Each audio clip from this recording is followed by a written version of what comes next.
Hey, thanks for joining me. I'm pretty sure I haven't shown this book. Independent book, independent creators, done by a bunch of people who were trying to make the best comics that they could do. A little company called Red Leaf Comics. It's a character called the Leaf. I'm not sure how to verbalize this because I used to work with these guys. Case in point, this is my cover. I drew this. But the guy who was kind of in charge of it, kind of the creative force, he's still doing this stuff out there, creating comics based on things that interest him. He's a Canadian guy, and so he wants to make comics with Canadian-focused characters, which is totally admirable. He has a superhero character called the Leaf, which, I mean, being of not Canadian origin myself, it's hard for me to take a superhero whose name is the Leaf and take him seriously. I kind of tried to explain that back in the day. This is, March of 2013. So, what are we, 12, 13 years ago? They were all doing their best work, and it's respectable. And they put together these books, and they gave me the opportunity to do a cover. Basically, the idea is that the modern day superhero, this Leaf character, he's kind of like third in line of it's like a legacy hero. There's him in modern times, and then his father was a hero in like the 70s, 60s, 70s, and then the grandfather was a World War II hero.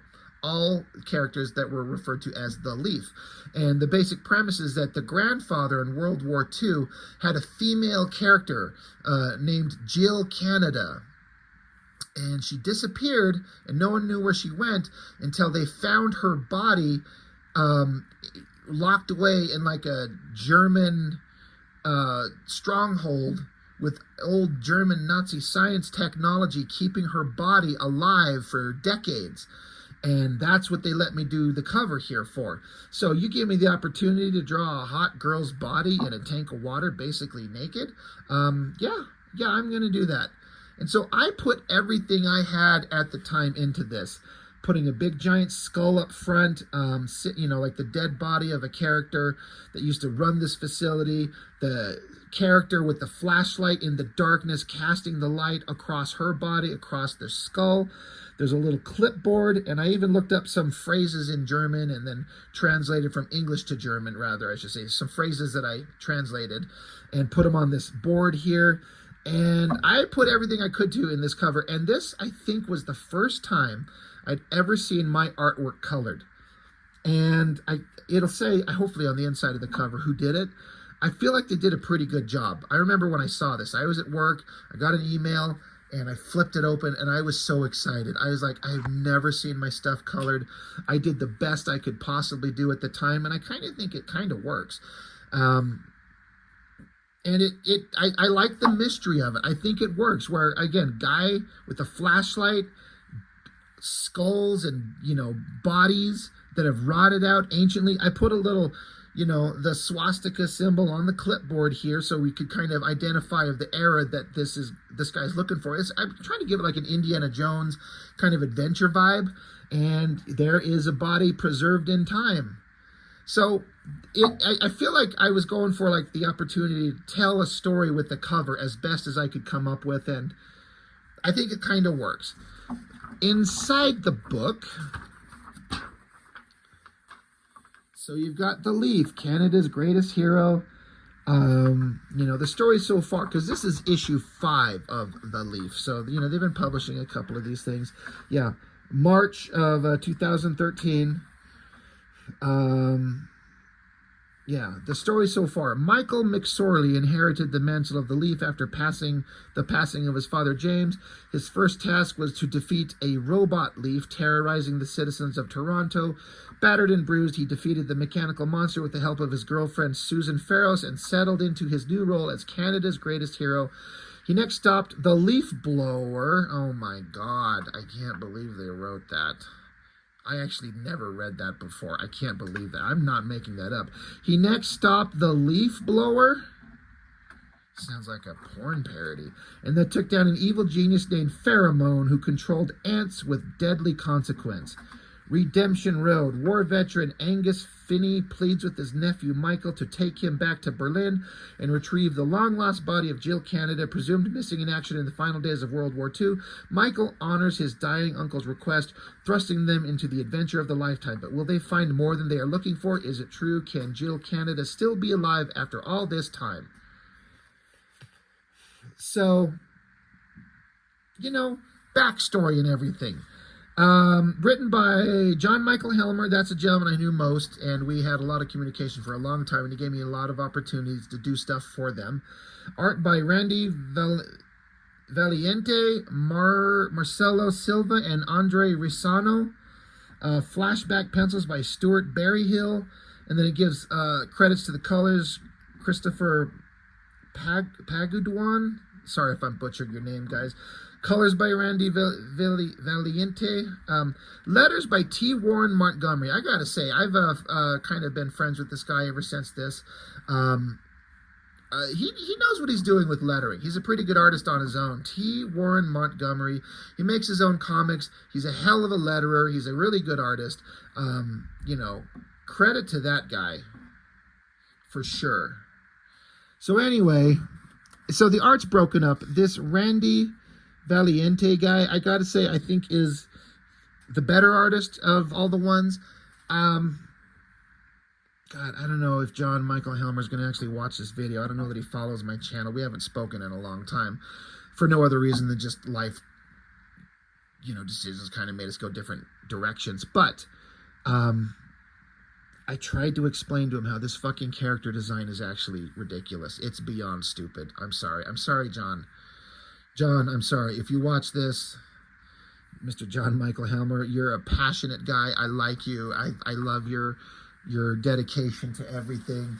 You make a lot of really cool comics. You put a lot of work out there. You've made a lot of content. And I say often that there's a lot of people out there that talk about the things they're going to do and never do it.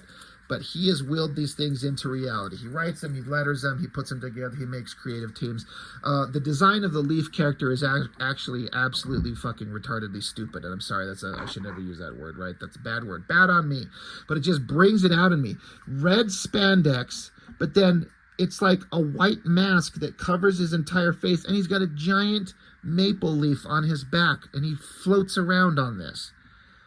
It's just the worst. In a parody, like a gag comic, it would actually be perfect. But it's told so straightforward and earnestly. And I even drew up some alternate designs, trying to throw out something that worked better, and they would not hear it. They're like, it might be weird, but it's iconic. I'm like, it might be iconic, but for all the wrong reasons. But this artist, Randy Valiente, does a pretty dang good job with the art. I feel like it's pretty good. And here's where the Scottish guy, Angus, is asking his nephew to, they gotta go rescue the body of Jill Canada. So it's all pretty well done. Very dramatic angle. The high shot down there with the shadow cast, showing how his shadow is the old soldier version of himself. He's got the helmet on, carrying a gun, talking about, like the history of the man when he was a younger man in the war. So then it gets into a flashback, and I think it's because it says flashback is Stuart Berryhill, and this stuff is actually pretty good. It's got kind of a nice solid kind of look to it. Full credit to that, to the flashback there. Not bad.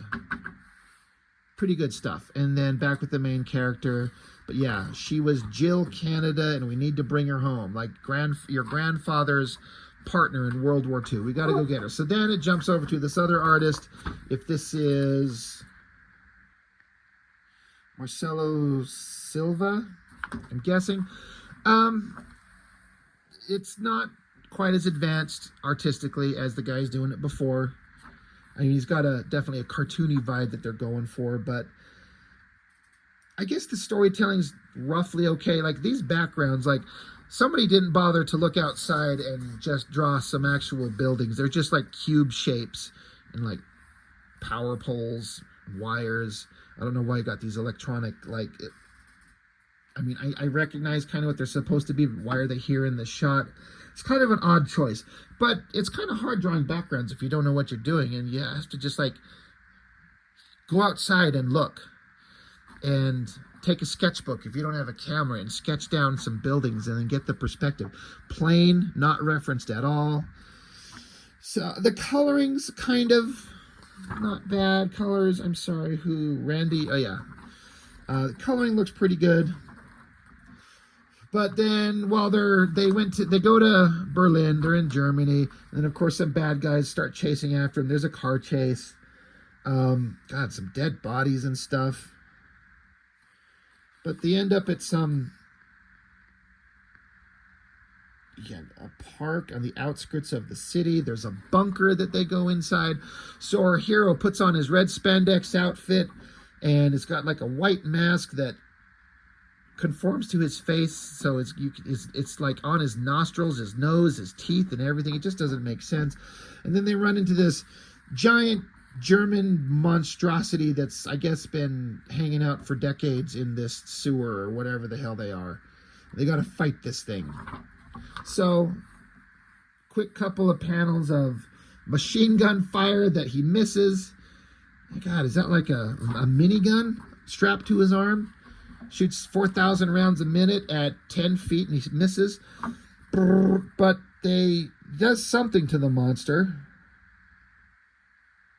Oh, I guess, yeah, so the monster shoots. He arcs up across the top of the tunnel, causing a bunch of rubble to fall down and bury him. So then they go into another room, and then there she is in the tube. I honestly feel like this should be the last page of the book. This should be like the cliffhanger. In fact, I thought it was, but then it keeps going. And that's not to say that's bad. The story still got more to go, but I don't know. I feel like this is like a great splash page to end the story on. But, you know, I don't know if I saw this artwork first. I don't think I did. They just kind of told me what to do, and so I did my version of it, and I'm me. I'm who I am, so I'm going to draw the girl. She's naked in the water. Why would they have her in clothes? But there she is. She's been preserved forever. They kept her alive. We got to get her out of there. So, of course, some other bad guys show up, and machine gun fire. They dive out of the way. A Scottish guy uses a stick to crack the jar of the water open, and it drops out. Jill Canada. So, you know, I guess you don't have to do any kind of medical procedures on her to wake her up after being unconscious in a coma or whatever the hell she's been in for decades. But they pick her up, and the grenade is thrown. They're grabbing onto a handle of something. Oh, and then Jill, she just wakes up. She's awake. She's fine. We're swimming away. And they get out of the water. She's like, oh my God, we won the war. They're like, yep, we sure did. Let's go show you what modern Canada looks like now. So it's got all the kind of like ridiculous conceits of a traditional comic book story, where my brain would be like, a little bit of realism in she's knocked out in the tube, and you can't just crack it open, and she's up and going and thinking. But that turns it into a much longer story with a lot more detail that doesn't lend itself to just kind of getting in and out of the story. And in terms of comic booky kind of silliness, that's just as valid as anything else you've seen in old books. You know what I mean? It works. Art's a little rough, but, you know, credit to them. Everyone's got to start somewhere. There's a backup story of the Mountie Brigade. It's basically future version of the Leaf character. And then I think they're set on Mars. Art by Eric Duthit. I watched his stuff back in the day. He was not too bad. You know, he had something. I kind of like the shot of the girl pointing her kind of crazy ray gun. And they actually gave me the opportunity to draw a portion of this story. and I drew several pages, but then everything kind of fell apart. I don't remember what happened. I drew, I want to say 5, 6, 7, 8 pages maybe of the continuation of this, if I remember correctly, because they ended up getting attacked by a big robot creature, and I drew pages. I think I've actually shown them on the channel. For some reason that never panned out. This shot, you know, it's not bad.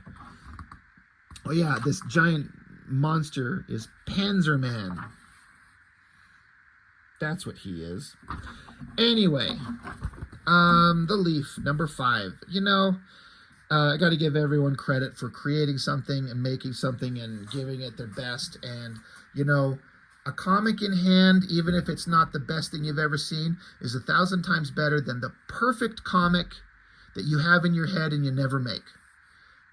So, credit where credit's due. You know, bravo to everyone involved for putting in a good effort and making some fun, simple superhero comics, even if the character dresses as a giant red maple leaf. Anyway, that's all I've got for now. Thanks for watching. I really appreciate it. I'll see you next time.